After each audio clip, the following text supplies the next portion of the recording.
par le biais de son concours annuel, stimule la vie littéraire de la région, crée un lieu d'appartenance aux Laurentides et met en valeur son histoire, sa culture, son patrimoine et permet de faire valoir la langue française dans toute sa splendeur.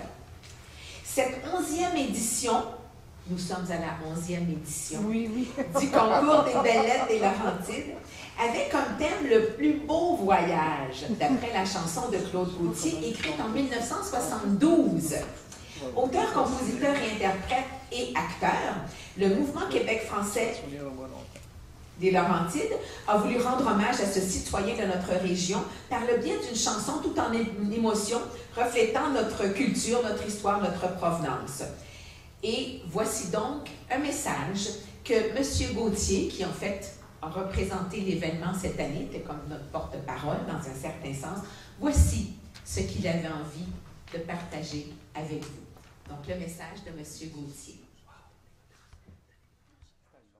Bonjour à vous tous, tout d'abord au mouvement Québec français des Laurentides et à ces gens qui y travaillent avec beaucoup d'ardeur, et à tous ceux et celles qui font le plus beau voyage de leur existence par amour, aussi pour notre chère langue maternelle, le français de chez nous. Je suis très honoré que vous partagiez avec moi cet espoir de conserver à tout jamais cet héritage des anciens, qui vit toujours aujourd'hui. Ma chanson, Le plus beau voyage, a 50 ans maintenant, et se tient encore debout par miracle, mais aussi par travail, acharnement et amour. Vous avez tous et toutes votre voyage personnel à réaliser dans votre vie, et vous m'en donnez la preuve aujourd'hui. Du haut de mes 85 ans, je suis fier et heureux d'être avec vous par ma voix et mes écrits aujourd'hui. Merci de tout mon cœur. Claude Gauthier. J'ai refait le plus beau voyage de mon enfance à aujourd'hui, sans un adieu, sans un bagage, sans un regret ou nostalgie. Faites le vôtre aussi.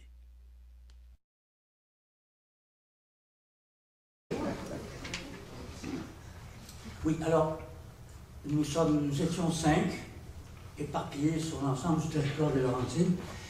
Nous recevons des textes qui ne sont que numérotés, afin qu'on puisse lire en toute liberté sans imaginer quoi que ce soit à l'égard d'un contenu éventuel. Nous les lisons, nous en faisons une lecture, une deuxième, une troisième. On finit par en arriver à un certain nombre qui nous semble, ensemble, à plusieurs, partager des qualités qui nous semblent correctes. Alors c'est la qualité de l'écriture, l'originalité, la qualité du français, le style, bien sûr, la conformité au thème. Il fallait évidemment qu'on écrive une lettre. Alors il y a peut-être des gens qui nous ont envoyé des poèmes, ce qui n'est pas une lettre, ou d'autres textes qui n'avaient pas la forme de ce qu'on appelait jadis une épître, un épître. Alors on lit, et finalement on en arrive à un choix qui, à cause du fait que nous sommes 5, constitue la totalité de résultats écrits que nous établissons sur 100. Nous sommes les premiers lecteurs de vos textes. Nous ne sommes pas des professionnels et la littérature n'est pas un domaine où les concours sont importants. Ils le sont, bien sûr, puisqu'ils soulignent, parmi l'ensemble des textes qui sont produits, ceux qui sont évalués par des juges qui ont leurs opinions, leur façon de voir les choses. L'art, la littérature, la peinture, la danse, ne sont pas des domaines à qui on peut attribuer des valeurs absolues. La valeur des œuvres artistiques dépend de ceux qui les voient, qui les observent, qui les découvrent, qui les apprécient. On en fait bien sûr ensuite des objets d'art qu'on vend et qui atteignent des sommes faramineuses dans certains cas. Ça n'enlève rien à la valeur des œuvres, mais toutes les œuvres proviennent d'un sentiment de partage que les témoins peuvent apprécier ou pas. Il y a des ouvrages dont on ne peut avoir l'accès parce qu'ils ne correspondent pas à une culture qui est la nôtre, parce qu'ils font des allusions qui ne nous concernent pas, parce qu'elles sont d'un genre auquel on n'est pas habitué. Mais les œuvres d'art, la littérature et nos lettres ne sont pas les meilleures parce qu'elles ont été choisies par nous comme étant les meilleures. Nous avons considéré que parmi l'ensemble qui nous avait été proposé, c'était celle qui nous touchait le plus. Et c'est comme ça qu'il faut les prendre. Merci. À tout à l'heure. Cher Monsieur Gauthier, il est des expériences et des textes qui figurent parmi les moments charnières de notre existence. Votre chanson, Le plus beau voyage, en fait partie. Voilà pourquoi je vous écris aujourd'hui. J'ai beaucoup voyagé, assez pour tapisser des murs de photographies, en plus de travailler dans de nombreuses contrées. À l'instar du caméléon, je me suis conformée aux exigences et aux particularités de chaque lieu de résidence, sans m'acclimater ni en faire mon port d'attache. Au fil des jours, le sentiment d'être de passage a pris de l'ampleur, au point de me sentir étrangère au monde. Il a fallu le décès de ma grand-mère pour que je revienne dans les Laurentides. Alors que je me recueillais sur sa tombe, je l'ai revu, un livre entre les mains, me raconter les aventures d'Ulysse, qui avait pris la mer à la recherche du paradis. J'ai même cru entendre sa voix. Au loin, les montagnes semblent plus vertes, encore de nos jours, tu verras.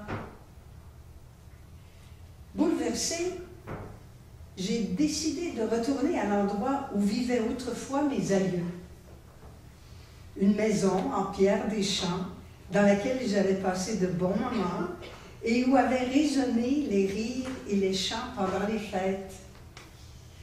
Le feu crépitait dans le foyer, alimentant notre bonheur d'être réunis. Pour chasser ma morosité, j'ai progressé vers le lac, étendue d'eau tranquille et oasis de paix.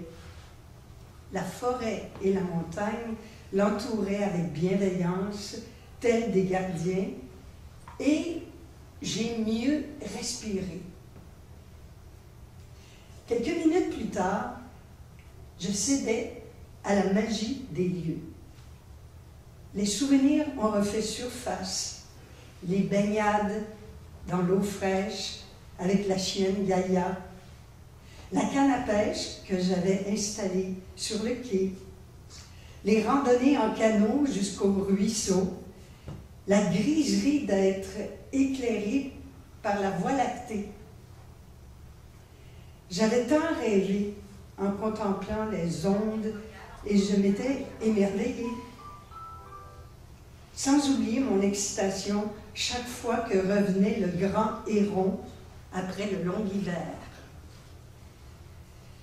Simple coïncidence ou signe du destin?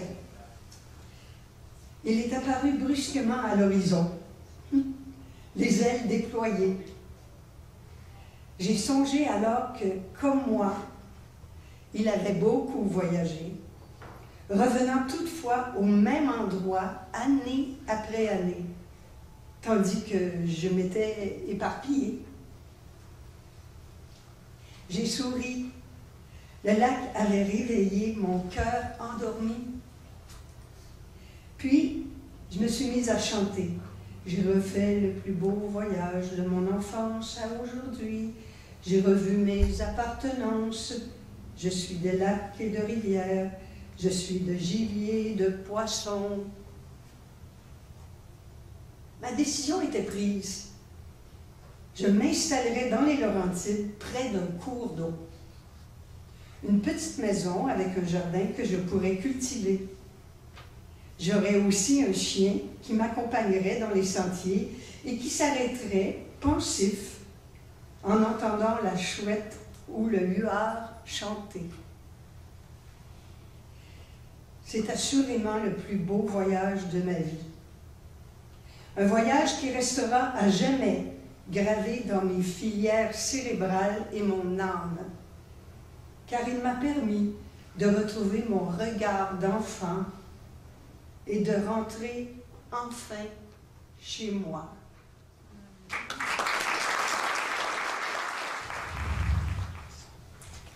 Cher ami de Laxavé,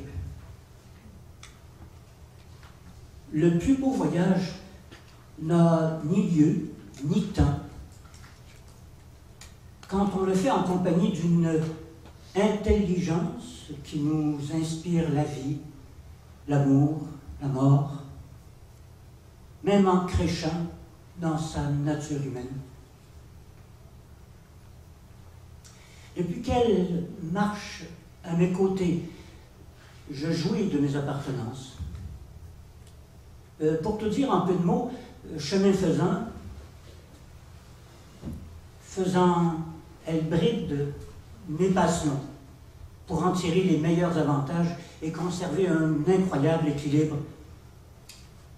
Entre l'ici et l'ailleurs, elle est toujours présente pour un mot, un partage, un sourire que personne ne saura imaginer, tant sa lumière éblouit. Elle n'est pas de nationalité québécoise-française, mais elle l'aime. Elle la nourrit quotidiennement de pureté, de fraîcheur, de joie de vivre, de simplicité. Elle permet de traverser les vallons ennuyés, tristes et sans réserve. Et, ma foi, elle déplace les montagnes qui donnent le vertige. Quel que soit le pays, de lacs et de rivières, de l'hiver a fait son nid. Elle ne fait pas 6 pieds, mais son grand cœur, de mère et mariée, insuffle le courage de persévérer pour que l'expérience saisisse, s'imprègne et s'osmose dans le but d'apprendre à aimer comme on n'a jamais aimé. Je cultive cet amour auprès d'elle, reconnaissant, à tort et à raison, qu'il n'y a pas différentes sortes d'amour. Ce sont les gens que l'on aime qui sont différents. Et cela vaut son pesant d'or. De mon enfance à aujourd'hui, j'ai été préparé à l'accueillir. Mais j'ai encore bien des croûtes à manger pour lui arriver à la cheville. Les plus heureux flashs de ma vie me sautent aux yeux lorsqu'elle me pardonne pour un tout, pour un rien, qui sort de l'armoire, de la poussière, pour me démontrer par A plus A que je suis amoureux de notre nous. N'étant plus seul à jouer mes accords sur les pas de Félix, j'écris. Elle est ma muse, mon sortilège, mon solfège, ma musique, ma poésie. Elle rythme ma vie à la sienne et ensemble nous voyageons en mode liberté, envers et contre tous ceux qui minent la crédibilité d'un amour qui transcende le tape à l'œil des mondes.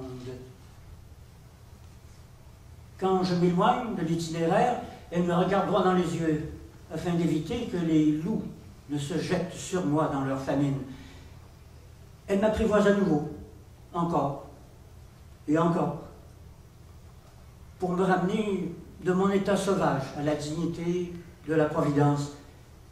J'en perds mon panache, mais je retrouve une extraordinaire capacité d'adaptation. Malgré ma fragilité, elle me remplit de force et d'énergie, et maintenant que je suis nous, je me sens encore plus vivant que jamais, avec ces 1000 raisons de croire et d'espérer que je conserverai sa main, ayant décidé de faire de ce voyage ma résidence permanente.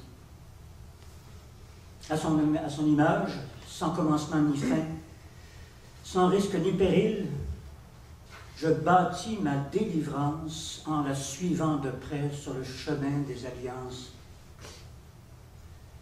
Mort ou vivant, ce n'est pas le nombre de chandelles qui compte, mais le voyage que nous tressons au soir de ces lignes, prévoyant que les chansons du tiroir autrement toujours nos enfants de demain. L'ami de Sainte-Sophie.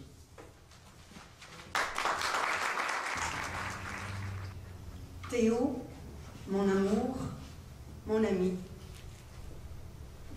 Tu te souviens, tu m'as écrit « Il en est de l'amour comme des vaisseaux puissants, cherchant les mondes nouveaux, rêvant de fleuves immenses, d'imprévisibles marées, de conquêtes surtout. Destriers fiers et puissants que l'on voit parfois s'échouer dans un grand frisson sur une langue de sable d'or, prisonniers des voiles opaques d'une tombée de brume. »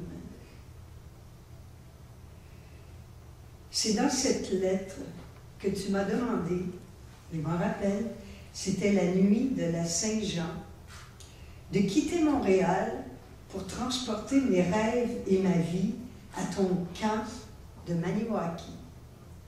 J'avais 17 ans. J'ai pris mon sac à dos et je t'ai rejoint. C'était mon premier voyage.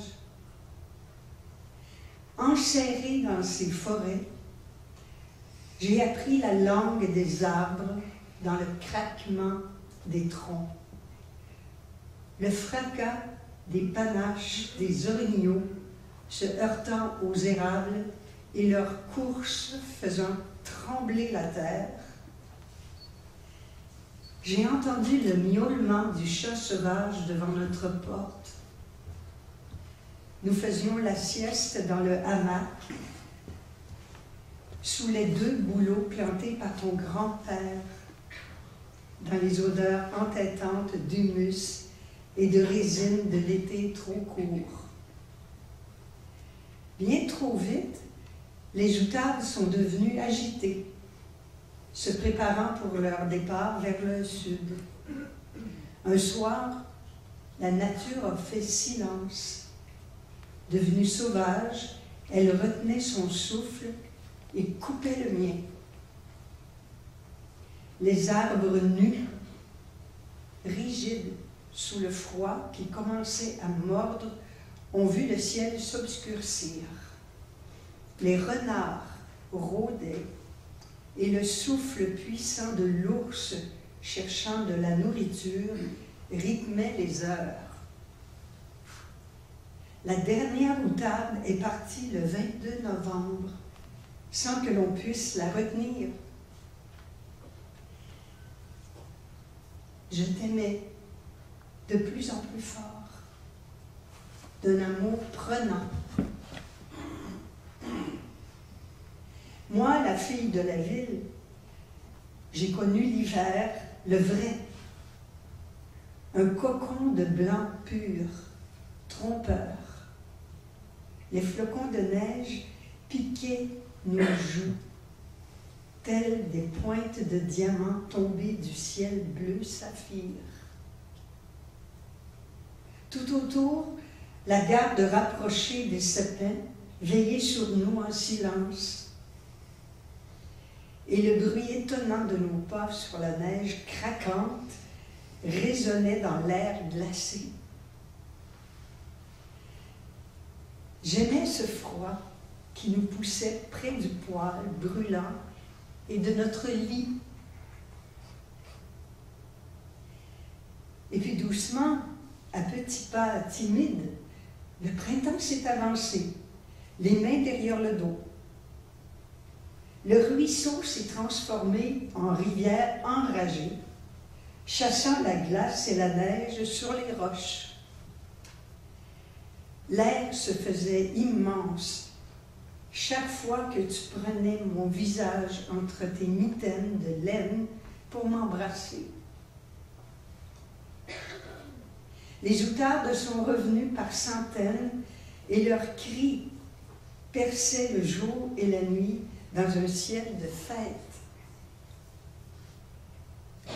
Sans même avoir le temps de sentir le dégel de la terre, ni même de retirer nos bottes, l'été est arrivé tout d'un coup. Le printemps s'est effacé, sans protester, pour ne plus revenir. Tu te souviens de juillet brûlant, des maringouins qui sifflaient à nos oreilles pendant qu'on cueillait les framboises chauffées par le soleil? Je n'avais jamais goûté aux framboises sauvages. Un matin, je ne sais plus lequel, tu as détourné ton regard du mien. Aussi abruptement que le printemps. Tout l'amour s'était épuisé. Je suis rentrée à Montréal sans toi. L'oubli m'est impossible. Tu as été mon plus beau voyage, mon premier. Dis-moi, Théo, que suis-je pour toi? Suis-je au moins ton ami? Tu me manques tellement.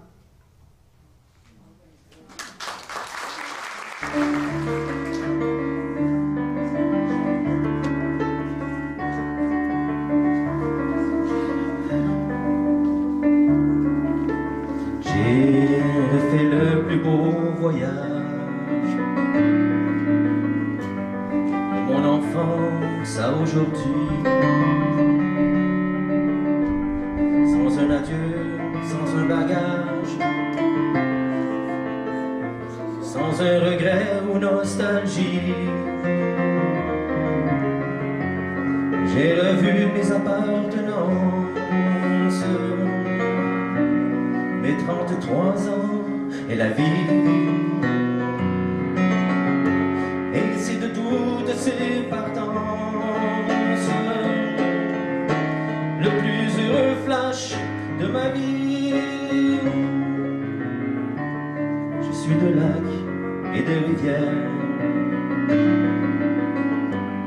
je suis de gibier, de poissons, je suis de roches et de poussière. Je ne suis pas des grands moissons, je suis de sucre et d'eau d'érable, de paternostère, de credo. Je suis de 10 enfants à table, je suis de janvier sous zéro.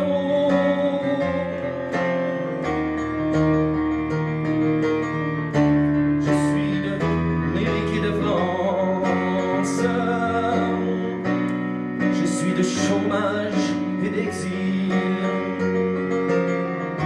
je suis d'octobre et d'espérance, je suis une race en péril, je suis prévu pour l'an 2000, je suis notre libération. Comme des millions de gens fragiles à des promesses d'élection.